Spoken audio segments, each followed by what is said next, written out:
What's up, everybody? This is James from the Copper Poppers and Drippy Lip Auctions, bringing you your August 8th auction preview. So the auction is tomorrow. So sorry that I'm getting out the auction preview kind of late, but as you can see, there's lots of really awesome glass here, bottles, ink wells. We got salt cellars full of beautiful marbles. We have some insulators, bunch of other stuff that is not on the table, couldn't fit on the table. But without further ado, let's go ahead and get into this. But if you do want to register for the auction, just send your information to drippylipauctions@gmail.com. Shoot me an email. I just need your PayPal info and your shipping address, and that's all you need to register. First off, I've sold a couple other ones of these. These are the E.R. Betterton and Company distillers from Chattanooga, Tennessee. You can see it's got some nice iridescence on there. Smaller half pint size, which is pretty cool.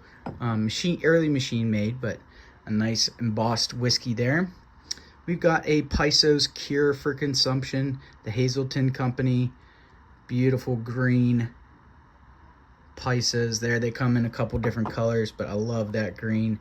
Check out this, super cool. This was definitely a mucilage. You can see there's still dried contents in there, which is pretty sweet, but it's just got that ghost white iridescence on it, making it very, very unique looking.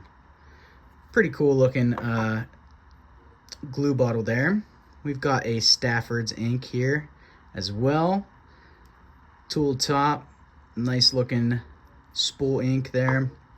We got a big, this is I think it's kind of like a Bigsby's, another glue or paste type bottle, but definitely a nice early tool top piece here, probably 1890s.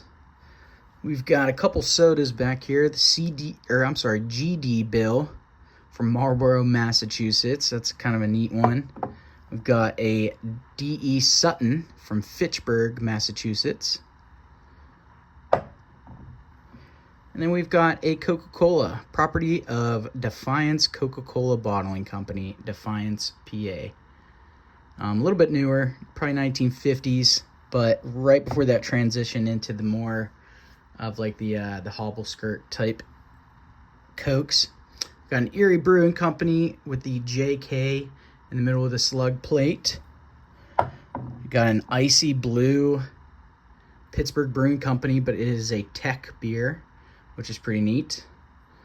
Right around 19 teens, turn of the century. We've got a beautiful pictorial. Check that out. American Brewing Company from Bennett, PA. It's got a pot stone there, but nice color on this. Tooled top blob, got a G on the base, and just a beautiful pictorial with that eagle standing on the shield with a flag. Yeah, it's a great bottle. I love the script on that. We got a labeled wine bottle here from Sandusky, Ohio. Still got the eagle there. Got the shield with the arrows. Ohio and California. It's Muscate.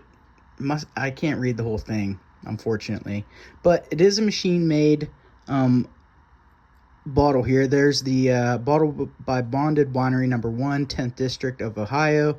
Tax due under Acts of September 8th, 1916 and October 3rd, 1917. Paid by stamps affixed to the case. So this was when Prohibition was active, but it had still had been produced legally. So it was kind of like grandfathered in, and people could still actually kind of drink legally while Prohibition was going on. They just couldn't sell it or buy it or transport it. So pretty interesting labeled bottle there.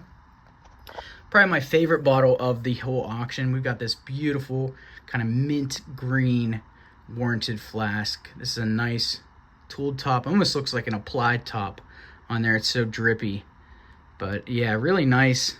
Probably 1890s warranted flask and just a super color. Got a couple insulators. This one is a bullet mold, but it's got some interesting markings on it. Got the B there for Brookfield. B on the top there. That's a nice one. This one has super duper great color. Nice dark teal Brookfield there. And then this is another bullet mold. It's got a 00 on the top, and it says patented November 13th, 1883, February 12th, 1884. West Brookfield, 83 Fulton Street, New York. It's a nice bullet mold insulator there. Then we've got some really, oh wait, I almost missed this one. We've got a Dr. LaRucca's Indian Vegetable Pulmonic Syrup. So it's got an applied top, 1870s probably. Really nice looking vegetable pulmonic syrup here. Dr. LaRucca's. That's so fun to say.